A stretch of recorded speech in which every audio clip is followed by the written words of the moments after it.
A new lead selected for our human spaceflight efforts, the new core capability of our next Mars rover, and news about our future Viper lunar robot. A few of the stories to tell you about this week at NASA. NASA Administrator Jim Bridenstine selected Commercial Crew Program Manager Kathy Leaders to be the agency's next Associate Administrator of the Human Exploration and Operations Mission Directorate, effective immediately. Since 2014, Leaders has directed NASA's efforts to send astronauts to space on private spacecraft, which culminated in the successful launch of our SpaceX Demo 2 test flight to the International Space Station recently from our Kennedy Space Center in Florida. The administrator says Leaders gives NASA the extraordinary experience and passion needed to land the first woman and next man on the moon by 2024 with the Artemis program. While the Perseverance rover for our Mars 2020 mission is largely based on the Curiosity rover, Perseverance has a few improvements for high-priority science goals. For the first time, the rover carries a drill for collecting core samples from Martian rocks and soil, then preserving those samples in tubes for a possible future mission to collect and return to Earth. The launch window for the Mars 2020 mission runs from July 17th through August 5th.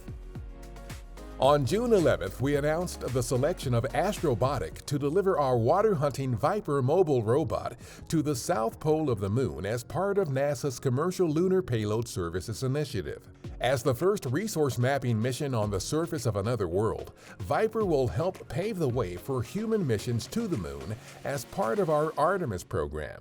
For more information about NASA's Viper mission, visit nasa.gov/Viper. Researchers using data from our Cassini mission, which ended in September 2017, found that Saturn's moon, Titan, is drifting away from the planet 100 times faster than previously understood, about 4 inches per year. This new finding may help address questions about when Saturn's rings and system of more than 80 moons actually formed. We're making significant progress on our first all-electric X-plane, the X-57 Maxwell. Engineers are completing work toward functional ground testing, including taxi testing and first flight.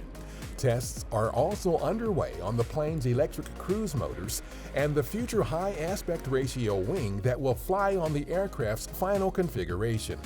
Lessons learned from this testing are helping to pave the way for future Federal Aviation Administration airworthiness standards for electric aircraft. That's what's up this week at NASA.